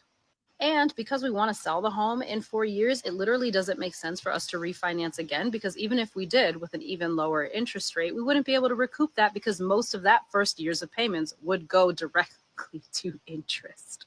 So the only thing that we can hope for now is that when we get our mortgage down $50,000 down to $747, and hope that we can sell our home for maybe $850, maybe, and hope we can, that doesn't even include realtor fees and things like that. Maybe we'll be able to sell our home and leave the US with $50,000 in our pocket.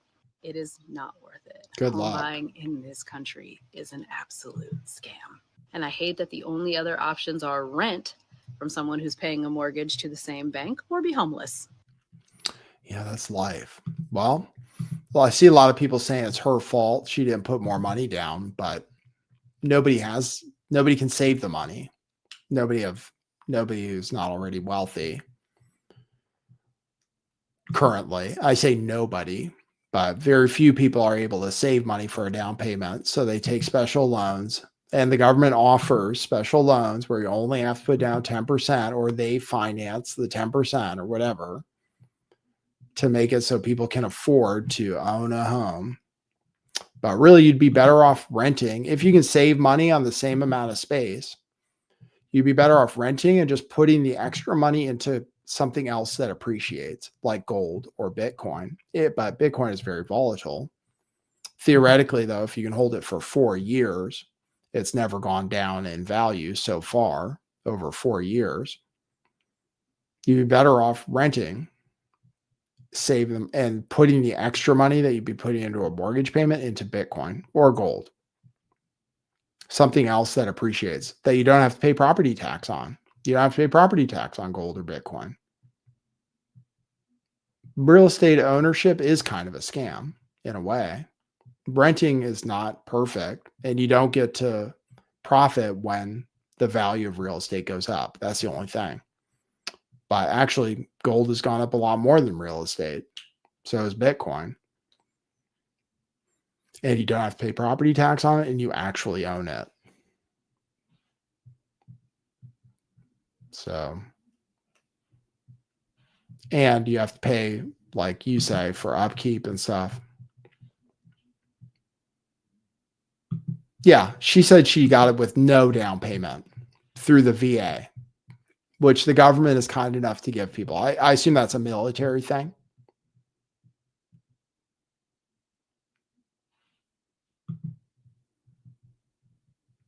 So if it's through the VA, I guess it's like a military thing, a benefit. You get to put down 0 as a benefit. But actually, it doesn't matter. Might as well put down as little as possible, to be honest. And just be and then just be ready if the value goes down and you have to sell. Just have to walk away, which is what people will do when prices go down. Okay. The election. Now we'll follow the election a little bit and we'll just talk to the chat. So this is the big election. I have to see if I can tune into something that's going to give me some analysis, because the Democrat is now winning the election and almost 50% of the vote is in. 43.4% of the vote is in. So this is like a landmark test. Trump won by 22% in Tennessee. Now this Democrat candidate who apparently said she hates Nashville, apparently, this is what I've heard, which is actually one of the Democratic parts of the state. She says she doesn't like Nashville. She might have said she doesn't like country music or something in Tennessee, from what I heard, is currently ahead. So I don't know how long you guys want to stay tuned. I'll check out the chat. Yeah, Pirate Justin, the VA is Veterans Affairs, right? So they're military. They get a special discount. Yeah. Great. And the federal government has Fannie Mae and Freddie Mac that guarantee home loans to keep the values inflated. I'm telling you. And when housing prices go down, people will be pissed off about it. But actually, how does housing get more affordable if the price doesn't come down? You can bring down interest rates, but that's just an artificial fix. So here you're looking at the results of this election, which are a big deal, which I may not stay tuned in all the way until it finishes, but we can just watch it for a second. These are live updates. The Democrat is currently leading. Here's what Steve Kornacki, the county to watch in Tennessee's special election. Let's see what he said. One key county to watch is Montgomery County. Trump won Montgomery by 18 points. So far, the early vote shows Bain leading in Montgomery County by 3 points with 51% of the vote. That's a shift of about 21 points in the margin since 2024.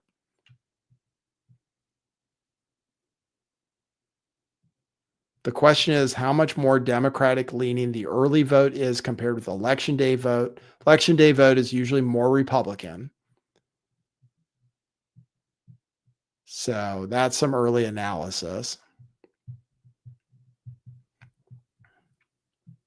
Let's see if we can listen to this. Hold on. Versus 21,000. So at least in the early vote, now, unlike 2024, we have higher turnout in Davidson County, the core Democratic area of this district, than we see in Clarksville, it's sort of the swing part of the district. So that's we said that one thing Democrats wanted to see, among others, was the highest turnout coming out of Davidson County. In the early vote, that is the case. We'll see if that continues same day or if the Democrats kind of burn it all out on that early vote. So we'll kind of take a look here. And it looks like what's happened here as I've been talking and waiting on Williamson County. Again, when Williamson County fills in, that 44% in is going to go a lot higher, very quickly here. But I see that the numbers have tightened, and so I'm going to ask my producer Adam, where have we gotten it in the last few minutes from? Yeah, we're standing by for Williamson and maybe coming in soon. Okay. I can't tune into that too long because it's surely copyrighted. That guy's always been good. I used to watch MSNBC. That guy was actually good. Now they took him away from actually doing the news. He had a pretty good news show. And he just does the numbers. He just does polls and analysis. But he was actually the best guy at MSNBC back when I used to watch that channel. They moved him into doing something that's kind of boring, but he's good at it. So the analysis is happening. I can't show it to you the whole time. It's gotten closer, though, with whatever votes just came in. 2% ahead for the Democrat. So we will follow that. Firefly says Republican Party needs to split up. Well, they have, kind of.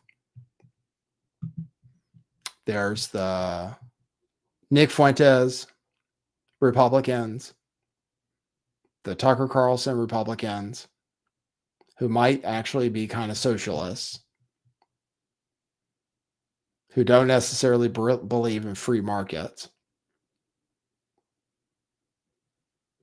And then there's the Israel First Republicans, the Ben Shapiro Republicans, and then the TPUSA Republicans. That's really up in the air. Joe says, too bad the Libertarian Party is such a useless bunch of weirdos. I'm with you. I believe I'm libertarian mostly. I mean, I agree with libertarians. I believe in free markets, free regulated markets, anti-monopoly markets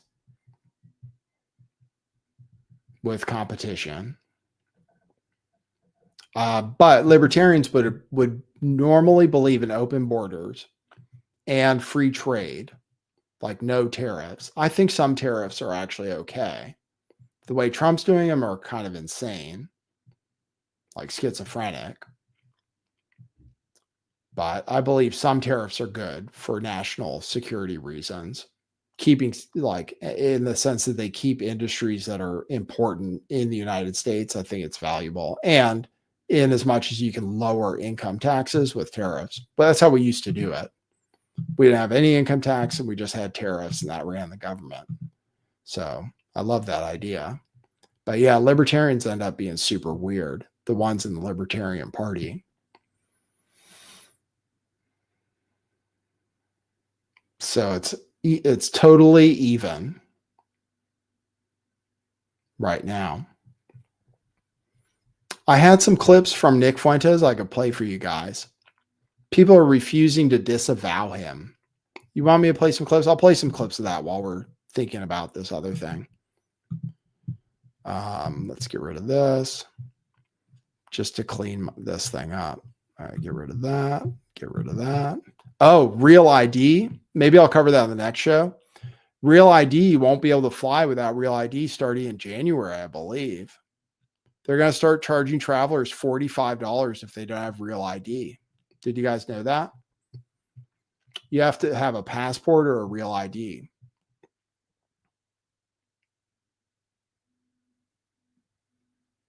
I'm going to play that for you. Well, okay, 20 years since Real ID was signed into law, started being enforced 7 months ago, May 7th. Now, not only would those without Real ID have to pay, but they could be surprised by this new rule at maybe the worst possible time, in line at a TSA checkpoint. Worse yet, the agency says this whole process could take you an extra half hour. Talk about a bad travel day. The Trump administration just made this new announcement. Those who have not yet been to their state DMV to update their license will have to log on to a new TSA web portal, verify they are, who they say they are, and then pay a $45 fee. That fee valid for 10 days. So theoretically, it can be used for your return trip as well. But the TSA says if you try to fly after that 10-day window, you'll have to pay the $45 fee again. TSA says this all covers using the back-end technology that they're using. It's called confirm.id. The agency says the good news is that 94% of travelers are Real ID compliant, but that leaves about 6% of travelers who still don't have one. We're talking about millions of people here. There are some other ways around this. Probably the best advice is using your passport at TSA if you have one. Still some big questions, though, about how this will work when this all goes into effect in 2 months on February 1st. The TSA says, interestingly, the process will differ airport to airport, and it's working with private industry to provide online payment options so you can verify your non-compliant ID before getting to the airport. Any way you slice it, just more inconvenient if you don't yet have a Real ID. Starting February Especially when 1st. So that's like the road to digital. I hear people are flying already with facial recognition to skip the lines. So anyway, Real ID, I guess I'll have to get one. I have a passport right now, but those expire every 10 years. I heard you can upload passports to your iPhone. already, but we're going to move to digital ID for sure. They're about to have they're about to have age verification for apps, for phones, for kids, because we're going to try to keep them off social media until they're a certain age. So we're going to have digital IDs. It'll all be connected to your phone with facial recognition. There's no way around it.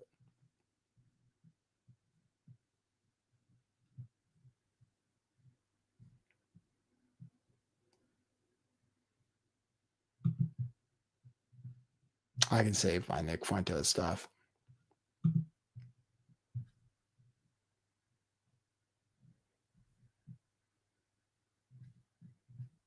Don't need this. I'll save that. All right, let's check in on the election and then we'll let you guys go. Then I'll tune into somebody else who's covering it. So it's virtually tied. The election is virtually tied, which is bad for Republicans. Actually, they'll totally freak out. If the Democrat wins, it's huge news. So Pirate Justin has been using facial recognition at the airport. You say you can disappear if need be. You've been crossing borders without papers decades ago. Well, good luck in the future. You've already given them your face. Yeah, we're there. We're in the future. And then eventually it'll be programmed. They'll give us like food stamps, I guess. Something like food stamps where we can only spend the money on certain things. Programmable money. That'll probably be the communist future that Elon Musk leads us to when we all lose our jobs starting next year, pretty much.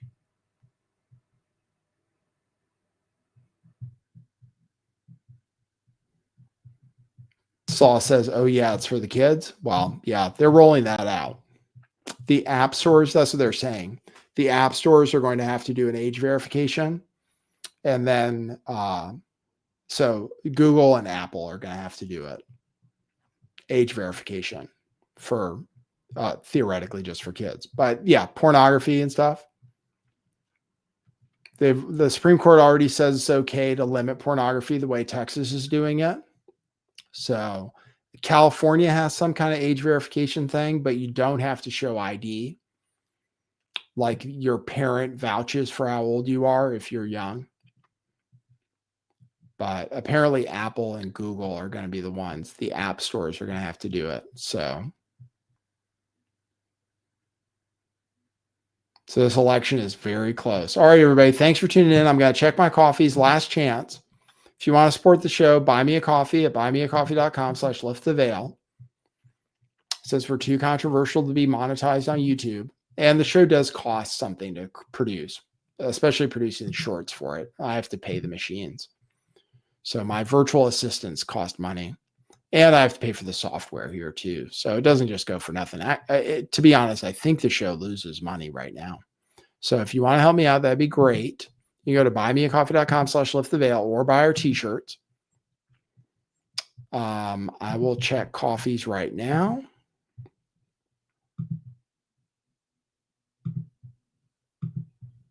Here's the website. The branch said the beautiful mice are already here. That's from the something 25. I had to look it up today. What is it called? Universe 25 experiment. The beautiful mice. Yes. So there were especially male mice in the Universe 25 experiment, the mouse utopia. The male mice would just spend their time grooming themselves alone, eating as much as they want and like grooming themselves and not having babies and not fighting anybody and not doing anything. The beautiful mice. Part of the communist mouse utopia. So I got one coffee. That's $5. Thank you very much. The branch for contributing to the show and helping pay the machines. Once again, you can support that anytime. I put the podcast. The podcast is now on Spotify and iTunes or Apple Podcasts. So the podcast goes out after the show's over. You can listen to it that way, especially since it's a longer show. It's on Substack. I'm at lifttheveil.substack.com. That's where it goes out first. Then it automatically feeds to Apple Podcasts and now Spotify Podcasts. So thanks everybody for tuning in. Good seeing you guys. I will follow the election. We'll report on that tomorrow. And appreciate you spending some time with me. For now, that's what it is.